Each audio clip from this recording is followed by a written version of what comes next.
17h15. 17h. Vas-y, on a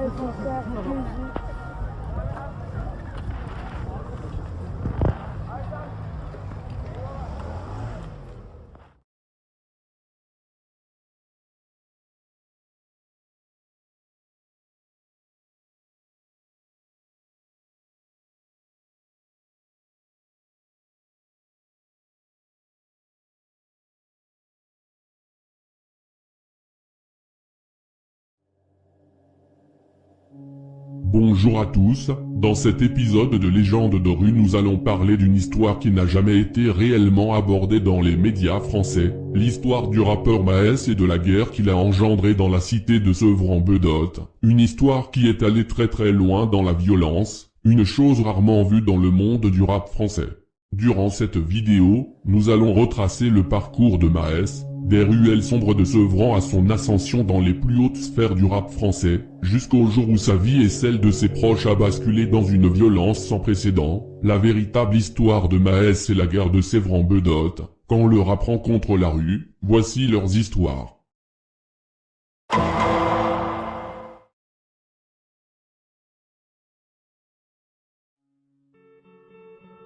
Maes, de son vrai nom, Walid Georget, est né le 10 janvier 1995 à Villepinte, dans le 93. Maes, d'origine marocaine, est de base originaire de la cité Blanche à Sevran, une cité très proche de la fameuse cité des Bedottes, la cité la plus connue de Sevran. Maes aurait grandi avec plusieurs grands frères, et il a eu une enfance plutôt normale, sans trop de problèmes. Il était plutôt bon à l'école car il avait une bonne mémoire, et il a commencé à rapper à l'âge de 14 ans avec deux amis à lui, un certain Radmo et un certain SY, formant le groupe MSR. Cependant, il a commencé à faire des bêtises pendant qu'il était au lycée, alors âgé entre 16 et 17 ans. Comme beaucoup de jeunes Sevranais, Maes aurait alors commencé à rentrer dans le milieu de la drogue, car Sevran est, comme Marseille, une ville extrêmement gangrénée par le trafic de drogue, c'est une des plaques tournantes de l'Île-de-France. Maes aurait alors commencé à vendre de la drogue dans plusieurs cités de Sevran, et notamment la cité des Bedottes, une cité dans laquelle il passait pas mal de temps. Dans un État démocratique, c'est à la police républicaine, sous le contrôle de la justice, de rétablir la sécurité. Cet après-midi, il y a eu une première intervention, 12 kilos de cannabis ont été saisis, des armes ont été saisies, un pistolet mitrailleur, un fusil de chasse. Ça n'est que le début, ça ne fait que commencer. Les habitants de Sevran ont droit à la tranquillité, la lutte sera impitoyable contre les voyous. En parallèle de ses activités de dealer, Maes va commencer à faire ses véritables débuts dans l'industrie de la musique. Il sera assigné sur le label LDS Productions, un label appartenant à la famille Sangaré, notamment Sandio, alias Diosan, et Lassana, deux frères originaires de la ville de Aulnay-sous-Bois, une ville collée à celle de Sevran. Sous la bannière de LDS Productions, Maes fera alors des débuts prometteurs. Il sortira notamment en novembre 2014 le son « Zemel », tourné dans la cité de Sevran-Bedotte, un clip qui avait fait pas mal de bruit à l'époque dans la zone. En rafale sous le porche, je rentre dedans même si t'es en tort. Vite teinté, AMG, broliqué, ballangé, grande chevaux, commérage. Malgré des débuts tonitruants dans le rap, Maes sera rattrapé par ses activités criminelles, et il sera arrêté une première fois le 11 décembre 2014, alors qu'il avait en sa possession 1 gramme de résine de cannabis, 36 grammes de cocaïne, et 1 gramme d'héroïne, qui était destiné à ravitailler un point de vente de stupéfiants. Cependant il ne fera pas de prison pour cette histoire.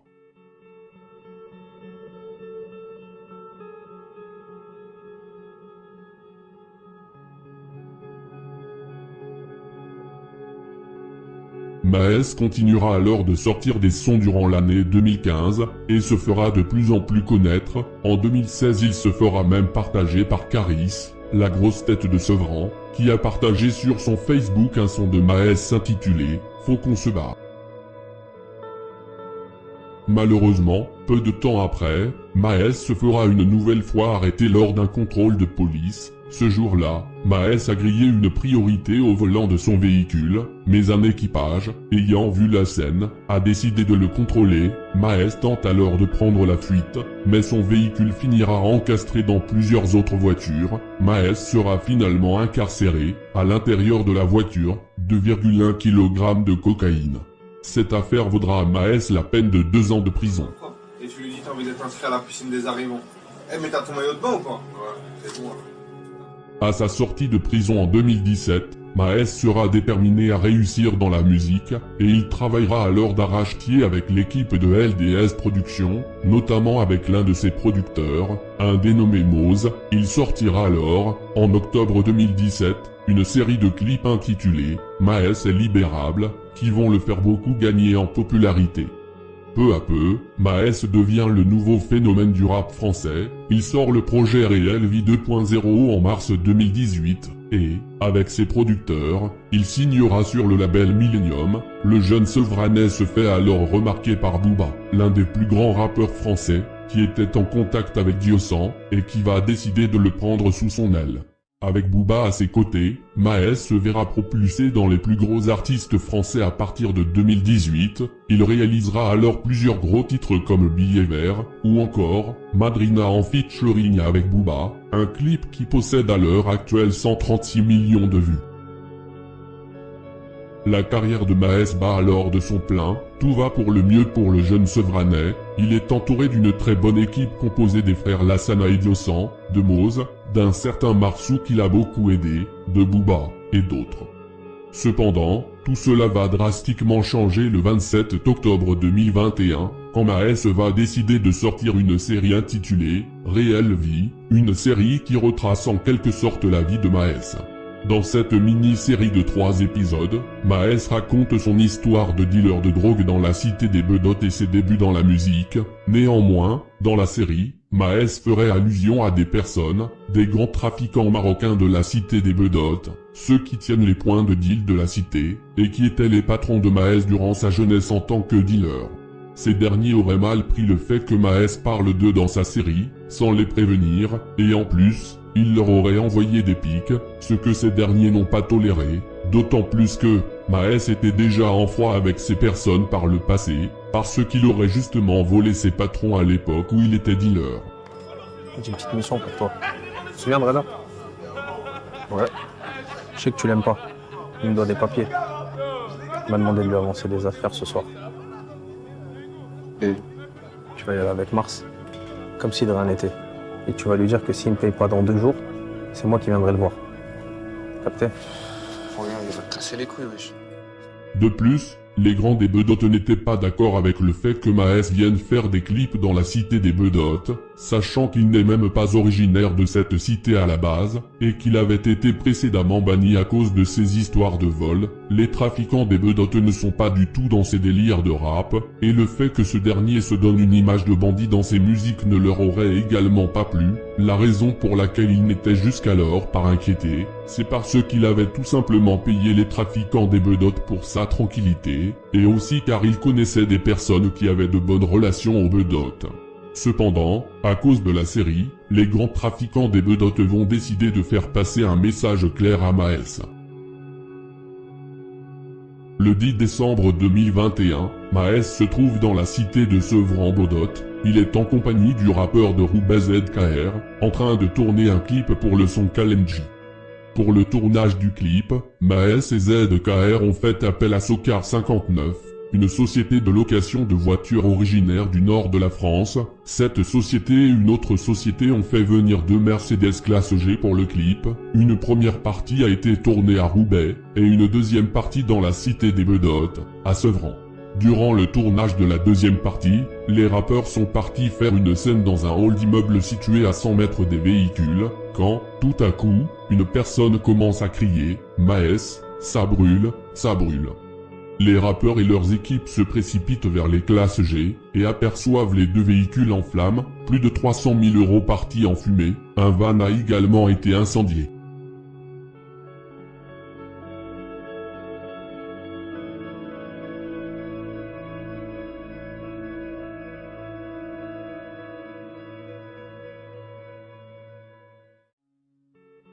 C'est la panique du côté des rappeurs, personne n'a vu qui a commis cet acte. Cependant, le camp de Maes aurait par la suite été averti que cela était pour eux, et que c'était un acte qui avait pour but de dire « Tu n'es plus le bienvenu ici ». Maes et ses producteurs, LDS Productions, auraient alors tenté de régler le problème. Cependant, Maes et ses producteurs n'étaient pas d'accord sur la manière de régler ce souci. Selon Maes, ses producteurs l'auraient alors lâché, car ils auraient préféré la discussion plutôt que la violence, sachant que ces derniers étaient plutôt en bonne entente avec les grands des bedottes. Maes n'était lui pas du tout dans cette optique, il avait clairement envie d'en découdre. Regarde, ils sont venus au clip exactement, en mode pendant que nous tournait la scène, ça veut dire on n'avait pas vu sur les voitures. Et un petit coup, il me dit ouais les voitures à brûler. T'as capté, je viens. Je cavale, les voitures à brûler, il n'y a plus personne. Personne il sait c'est qui, personne il truc, t'as capté. Il n'y a plus personne. Maintenant quoi, toute la nuit, je patiente à Sevran, toute la nuit. Il n'y a pas mes producteurs, il n'y a personne. Moi je suis plus avec mes producteurs, moi t'as capté, ça tu peux le préciser, tu peux tout dire. Je suis plus avec mes producteurs, comme ils m'ont lâché, je suis plus avec eux, t'as capté. Quelque temps après, un rendez-vous aurait été fixé entre Maes et les présumés commanditaires de l'incendie. Maes serait alors parti, comme un homme, seul, armé et déterminé, à la rencontre de ces personnes et, après une discussion houleuse, une fusillade aurait alors éclaté et Maes aurait tiré dans la jambe d'une des personnes présentes, qui a été blessée. Une autre personne aurait reçu une balle dans le ventre. C'est la déclaration de guerre. Le lendemain, Maes prend immédiatement la fuite pour Dubaï, en faisant venir toute sa famille avec lui. Il sait qu'il vient de commettre une grosse bêtise, car il s'est mis à dos des personnes extrêmement dangereuses. Il n'est plus le bienvenu à Sevran. Ses producteurs et amis alors restés sur le terrain se retrouvent dans une situation délicate. Certains d'entre eux seront la cible de fusillades, notamment Lassana de LDS Productions. Ce dernier aurait été pris pour cible à Sevran. L'ami de Maes, Marsou, aurait été un des premiers à bouger pour Maes et à monter au fond dans cette histoire, mais, avec le temps, lui et les autres proches de Maes vont le lâcher et s'arrangeront avec les grands des bedottes. Maes se retrouve alors tout seul, à des milliers de kilomètres de Sevran. T'as quitté la cité parce que voilà, je pense que tu payais des loyers. Toute ta somme elle allait quelque part. Tu sais où elle allait. Jusqu'à ça a dérapé, t'as taillé. Tu voulais plus payer ou quoi? Hein? Tu voulais plus payer. Voilà, tu nous l'as mis, tu fais le bonhomme. Ah, c'est noir, c'est noir. Personne ne savait que tu avais des rendez-vous. Jusqu'à ça a dérapé. C'est là on sait que tu avais des rendez-vous. Pourquoi il y avait personne ne savait? Pourquoi tout le monde te reproche que personne ne savait? Hein? Même moi qui étais avec toi 5 minutes avant, personne ne savait. Parce que tu en as depuis. Ça fait longtemps que tu en as en fait des rendez-vous. Quand ça pète, c'est là que tu viens. Vous n'êtes pas là, vous n'êtes pas là. Je suis là, frérot, mais dis les termes, dis les choses. Dis-nous qu'est-ce qui se passe. On comprend. Tu fais une surprise comme ça. Bref. De toute façon, tu m'avais déjà parlé de ça, mais tu m'as dit que tu avais réglé. Tu m'as dit qu'on ne voulait plus que tu clipes à la cité, tout ça, nanana. Mais tu m'as dit que tu as réglé. Moi, je croyais que tu avais réglé ça comme un grand garçon. Ça continue en fait jusqu'à, il y avait la goutte d'eau qui a... Hein. Putain, j'ai trop la haine. T'as fait quoi? T'as fait qui? Wallah, t'as viré des bodates, ça fait des années. Hein. C'est pas c'était tes histoires de rap là. T'as voulu faire la cité là, tu voulais faire des trucs. Un trou, t'es passé à tabac, frérot. T'as te grise, tout. Et tu le sais, hein. Wallah. Quand tu voyais plus rien là, tes yeux étaient gonflés là. Limite, fallait qu'on t'aide à marcher parce que tu voyais plus rien. Quand t'as volé ta voiture, t'as barré ta carte grise, que t'avais plus le droit d'être même en Ile-de-France, je sais pas où tu t'es caché. Ça fait longtemps, on connaît ta carrière. Aux Cités Bleues, tu t'es fait virer, t'as voulu voler je sais pas quoi. Tu te smart, tu voulais faire l'ancien, t'avais même pas de balles pour payer. Tu volais à tes gars, avec qui t'as grandi. Tu voulais faire la caïd, je crois que c'est en couillant tes gars, tu t'es une caïd. Je crois que c'est en faisant le traite que t'es une caïd, toi. Hein? Nous, on a fait 0 trou. Zéro trou. On s'est jamais fait marbrer. La cité me connaît, t'as dit. Je me suis jamais fait marbrer à la cité. Rien du tout. Toi, tu le sais comme je sais. Le F, la bête noire. Hein? Ton papa, le vrai papa. T'as bien botté les fesses. Trop de fois, même encore, il te botte les fesses. C'est à cause de lui que t'es à Dubaï. Sale schmeta, va. Ça fait plus de 10 ans. T'es traumatisé et tu forces. Tu sais pourquoi ils t'ont brûlé les... Enfin, ils t'ont demandé un truc ou c'est vraiment... Bien Ah sûr, oui. c'est du racket. Tu te fais raqueter. On a essayé de me raqueter. On a essayé de me raqueter, putain, je me suis dit, mais d'habitude c'est moi je fais ça aux gens. Qu'est-ce qui se passe? À la suite de cela, Maes va officiellement se séparer du label LDS Production des frères Diosan et Lassana, et de son producteur Mose, et il se retrouvera même en conflit avec son ami Marsou. En 2022, Maes créera par la suite son propre label, le label Omerta Records, et il aura avec lui un nouveau producteur, un dénommé Bastso, qui a décidé de lui aussi rentrer dans les histoires et d'aller du côté de Maes, sachant que Bastso avait des cousins qui étaient très respectés et proches des grands des Bedottes, qui lui avaient déconseillé de rentrer dans cette histoire. À cause de son affiliation à Maes, Bastso s'est mis à dos les trafiquants des Bedottes, et cela va malheureusement lui coûter la vie. Le 22 décembre 2022, soit quelques mois après être devenu le manager de Maes, Bastso, de son vrai nom, Menody, se trouve dans son véhicule, dans la ville de Gournay-sur-Marne, quand un puissant scooter le prend en chasse, et un des passagers tire à une seule reprise sur Bastso.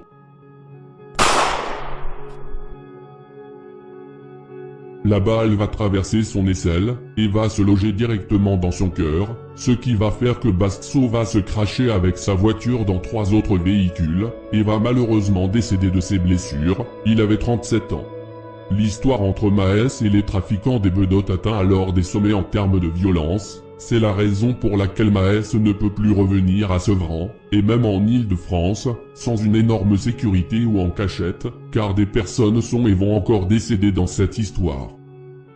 En parallèle de cette guerre, Maes s'est également retrouvé en conflit avec un de ses anciens alliés dans la musique, il s'agit de Booba. En effet, les deux rappeurs sont entrés en clash peu après que Maes s'affuit à Dubaï, ils se sont disputés notamment à cause des droits du morceau, Pablo, un morceau où étaient présents les deux artistes. Je pense que l'embrouille est directement liée au conflit entre Maes et ses anciens managers, car Booba était notamment proche de Diosan. Toutes ces histoires ont mis un certain frein à la carrière de Maes, qui ne sortira aucun projet durant l'année 2022, cependant, il reviendra en force en début d'année 2023 avec l'album qui porte le nom de son nouveau label, Omerta. Cet album rencontrera un franc succès chez les fans, le rappeur prévoit alors de faire un Bercy, l'une des plus grandes salles de concert de France, prévue pour le 16 février 2024. Cependant, malgré qu'il soit à Dubaï, Maes se fera rattraper par la justice pour des anciennes histoires. En effet, un mandat d'arrêt pour une affaire de violence datant de 2018 a été délivré à son encontre. Maes ne peut donc plus revenir en France, sous peine de se retrouver incarcéré. Le Bercy sera donc annulé, à la grande déception des fans. Durant l'année 2024, Maes sera alors toujours à Dubaï avec sa famille, on ne l'a plus revu à Sevran depuis le clip avec ZKR, cependant, la guerre dans laquelle il est impliqué va continuer de faire couler du sang dans les rues de Sevran. En effet, dans la nuit du 3 au 4 mai 2024, plusieurs jeunes se trouvent sur un parking aux abords de la cité des Bedottes, quand une Peugeot 5008 arrive, et un tueur armé d'une Kalachnikov descend du véhicule, et ouvre le feu sur les jeunes.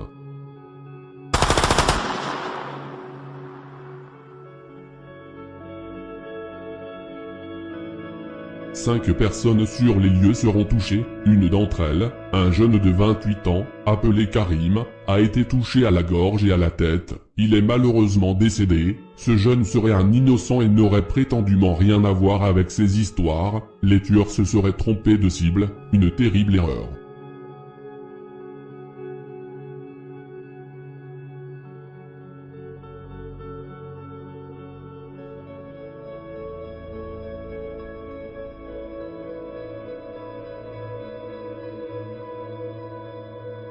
Selon des rumeurs circulant dans la rue, des personnes accuseraient le rappeur Maes d'être le commanditaire de cette fusillade, une fusillade qui aurait été perpétrée par des petits jeunes envoyés par le rappeur sur ses ennemis des Bedottes, une accusation que Maes aurait bien évidemment démentie. Mais, à cause de cette rumeur, Maes se serait fait encore plus d'ennemis dans la ville. En juillet 2024, il sortira un nouveau projet, La vie continue, un projet également très bon. D'ailleurs, en écoutant ce projet, on peut voir que Maes fait plusieurs fois référence aux événements liés à sa guerre contre les gens des Bedottes, comme dans le son « Pyjama », où Maes dit, je cite, « J'allume et je pars du pays », ou encore, quand il dit « Ils en veulent à ma vie, j'ai dû sortir le Beretta », dans le son Hermès, il dit aussi, je cite, « Je paye des vacances à mes shooters, 2024 je leur mets des GoPro pour les shootings ». Peu de temps après, les clashs vont reprendre pour le rappeur, ce dernier se retrouvera en clash contre le rappeur Lacrim, qui, après une série de tweets de Maes à son encontre, a décidé de sortir un son clash intitulé « Real Madrid », un son où il traite Maes de balance, car ce dernier est accusé d'être une des personnes qui donnait des infos à Brother Mafia pour afficher des gens des Bedottes et les anciens managers de Maes sur les réseaux. Maes a dit qu'il n'avait rien à voir avec Brother Mafia.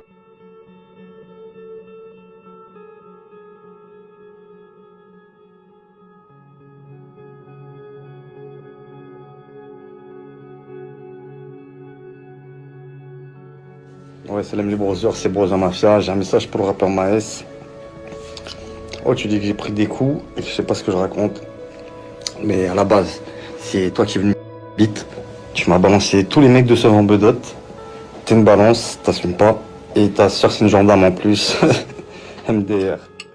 Peu de temps après, Maes répondra avec le son « FC Bedotte », un son où il lance des pics à Lacrim, à Booba, mais également à ses ennemis des Bedottes et de Aulnay-sous-Bois. Dans ce son, Maes fait encore des références à sa guerre, notamment quand il dit, je cite, « Je suis en guerre depuis que j'ai 26, millionnaire depuis que j'ai 26 ». Il dit aussi, je cite, « Plusieurs à éliminer je dois, il pleut grave à Sevran Aulnay-sous-Bois ». Il dit aussi, je cite, « Difficile de revenir en France quand tu as flic au cul, sinon c'est pas pour les humains quand on appuie on tue ». D'autant plus que, fait assez étrange, dans le clip de FC Bedotte, on peut voir qu'il y a notamment l'article mentionnant la mort de Karim, ce qui renforce encore plus les rumeurs sur le fait que Maes soit impliqué dans ce meurtre. Et dans d'autres fusillades, en effet, Maes est soupçonné d'avoir envoyé des jeunes tireurs commettre plusieurs fusillades dans la cité des Bedottes. Le 23 septembre 2024, un commando de shooters de 18 ans, prétendument faisant partie de la bande de Maes, se rend dans la cité des Bedottes, avec une Porsche Panamera GTS, et armé d'un fusil mitrailleur PPS 43, mais, une fois arrivé dans la cité, le commando est immédiatement pris pour cible par des tireurs de la cité des Bedottes qui les ont récupérés. Le commando va finir par se cracher dans un poteau, et va prendre la fuite, un échec cuisant. Un des jeunes du commando sera plus tard arrêté par la police. Il avait été blessé par des éclats de balles à la tête. Le 3 décembre 2024, Maes a annulé un nouveau Bercy qui était programmé cette fois pour le 19 décembre 2024, car il a été condamné à 10 mois de prison pour les faits de violence commis en 2018, et aucun aménagement de peine sous bracelet électronique ne lui a été accordé. Et voilà où se termine pour l'instant cette incroyable histoire de Maes et de la guerre des Bedottes, quand le rap rencontre la rue. Cette histoire nous apprend que, j'ai essayé d'être le plus objectif possible dans cette vidéo, et je pense que, chacune des parties a sa part de responsabilité dans cette histoire. D'un côté, Maes n'aurait pas dû manquer de respect à certaines personnes, mais ce dernier était quand même victime de raquettes. Et de l'autre côté, ces personnes n'auraient pas dû choisir immédiatement le chemin de la violence et brûler les voitures. Peut-être que cette histoire aurait tout simplement pu être réglée avec un dialogue, mais l'orgueil a fait que les choses se sont envenimées d'une manière folle, ce qui a causé la mort de plusieurs personnes. Maintenant que le sang a coulé, il est trop tard pour revenir en arrière.